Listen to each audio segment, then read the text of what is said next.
Benar, Bu? Ibu ingin suami jujur? Ingin atau tidak sih, Bu? Ya, Ibu siap kalau suami Ibu jujur? Nah, jadi bingung. Ini masalahnya juga nggak jelas. Guru ingin murid jujur. Murid juga ingin guru jujur. Pemerintah ingin rakyat jujur. Dan rakyat juga ingin orang-orang yang memerintah itu jujur.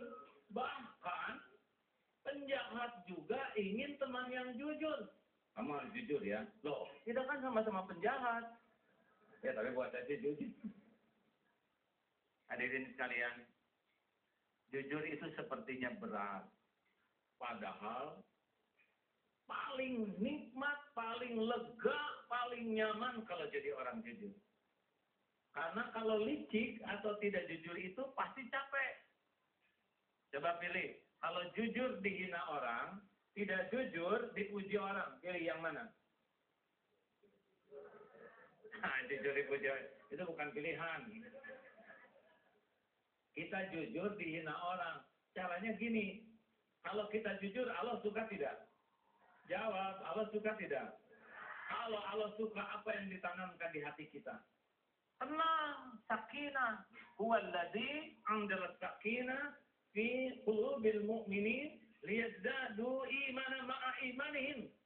Allah yang menurunkan sakinah supaya nambah yakin. Kalau Allah sudah ngasih sakinah di hati kita, itu apapun yang terjadi enggak akan pernah menggoncangkan.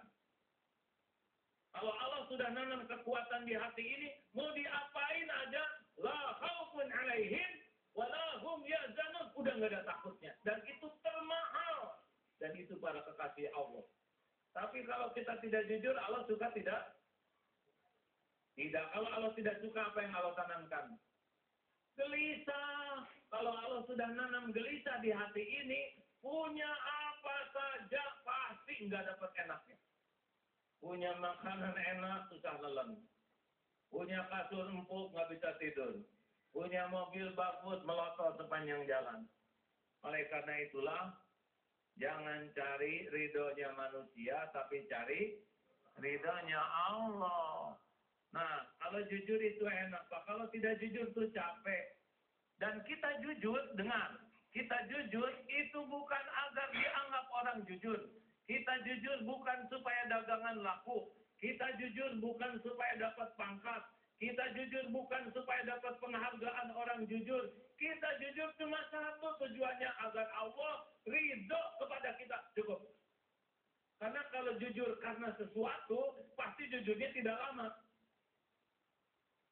Ketika kita jujur ke pembeli, ternyata dia nggak jadi beli, nggak jadi jujurnya. Ketika dia jujur supaya naik pangkat, ternyata dia nggak kepilih, tidak jadi lagi. Makanya paling enak jujur. Bagaimana supaya bisa jujur? Ketahuilah, Allah Subhanahu wa Ta'ala sudah berfirman, wa yamsaskallahu bidurrin, a'udzubillahi minasyaitonir rajim. Wa yamsaskallahu bidurrin, fala khasifa lahu illa hu. Sekiranya Allah hendak menyentuhkan kemudaratan kepadamu, tidak ada yang bisa menghilangkannya selain Allah sendiri.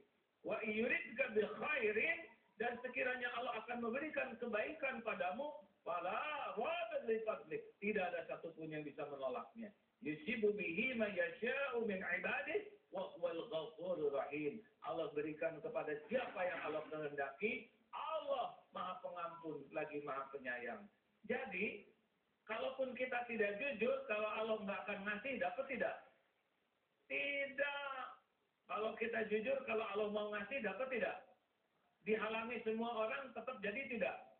Jadi, apapun yang Allah kehendaki, pasti terjadi. Innama amruhu iza arada syai'an ayyakula lahu kun fayakun.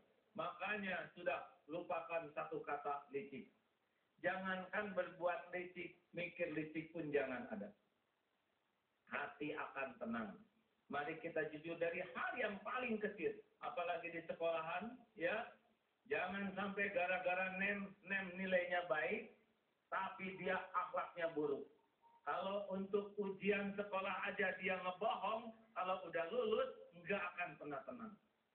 Makanya jujur sajalah, nggak akan kemana-mana takdir tuh. Apa yang ditentukan Allah untuk kita, Kalau jujur pasti ketemu, demi Allah nggak ada yang bisa ngalangin. Siapa yang bisa ngalangin ketentuan Allah? Tidak ada. Makanya orang tidak jujur itu pasti kurang iman. Pasti kurang iman. Mau ngapain tidak jujur? Ada sebuah kisah, Imam Ali nitipkan kendaraan ke seorang pemuda. Nah, pemuda ini mau dikasih 2 dirham, tapi pemuda ini kabur, mencuri talinya. Akhirnya dicari oleh Ali bin Abi Thalib karramallahu wajhah. Ketemu di tukang tali. Ini tali punya saya. Oh, saya tidak tahu. Tadi ada orang jual. Berapa pemuda itu jual? Dia jual 2 dirham. Allahu Akbar. Dia hampir dapat 2 dirham dalam keadaan halal. Tapi dia tidak sabar. Akhirnya dia dapat juga 2 dirham dalam keadaan haram. Kalau orang udah makan yang haram, pikirannya gampang haram. Kelakuannya juga gampang haram. Terus saja tidak akan pernah merasakan kenyamanan dalam hidup ini. Jadi kalau saudara lihat, wah enak itu koruptor, banyak duitnya. Demi Allah, saya hakul yakin. Orang yang tidak jujur dicabut ketenangan hatinya oleh Allah. Nggak bisa tenang, hati ini milik Allah. Allah yang ngebulak-balik hati. Makanya pastikanlah, sing jujur lillahi ta'ala. Walaupun kita gara-gara jujur kita dihina, kita diturunkan pangkat, kita dikeluarkan, gak apa-apa. Allah bakal ngeganti dengan yang lebih baik. Benar? Walaupun gara-gara kita jujur kita dicaci maki, gak apa-apa. Gak ada apa-apanya caci maki dibanding dengan ketenangan hati. Mau apa? Kita dipuji orang kalau hati kita gelisah. Benar? Untuk hal-hal yang kecil harus jujur. Pernah ada seorang bos begini. Ditanya oleh karyawan, bos, apakah bos hari ini puasa? Ini lagi bukan Ramadan. D. Puasa itu berbagai jenis. Ada puasa dikerjakan berpahala, tidak dikerjakan, tidak apa-apa. Dan Senin Kamis itu puasa sunnah. Bos, maaf, saya tidak nanya hukum saum, saya nanya, bos puasa nggak hari ini? Ya Allah, tidak saudara perhatikan. Saya sebagai pimpinan di sini sangat sibuk. Pikiran selalu berpikir, tenaga terkuras. Beda dengan saudara yang tidak banyak kegiatan. Aduh bos, maaf, saya tidak nanya kesibukan bos. Saya mau bikin air bos. Bos saya puasa enggak hari ini? Masya Allah, masih belum paham juga. Coba deh, digunakan akal yang jernih. Nah gini nih kalau yang munafik tuh muter aja. Lebih sibuk dengan kemasan kata-kata. Kenapa? Intinya apa? Enggak berani jujur. Menurut hemat saya sih orang-orang yang udah keburu berbuat salah, yang korupsi atau yang apa, udah ngaku lah, ya saya korupsi. Saudara akan dihukum, ya saya tanggung hukuman. Enggak apa-apa dihukum di dunia. Yang paling penting habis urusan saya di dunia daripada saya dihukum kekal di akhirat nanti. Berapa lama sih di penjara di dunia kalau kita mau tobat betul, ya kan? Masuk penjara nggak jadi hina. Kalau kitanya benar-benar ngaku, tobat. Banyak orang-orang soleh juga di penjara. Nggak apa-apa.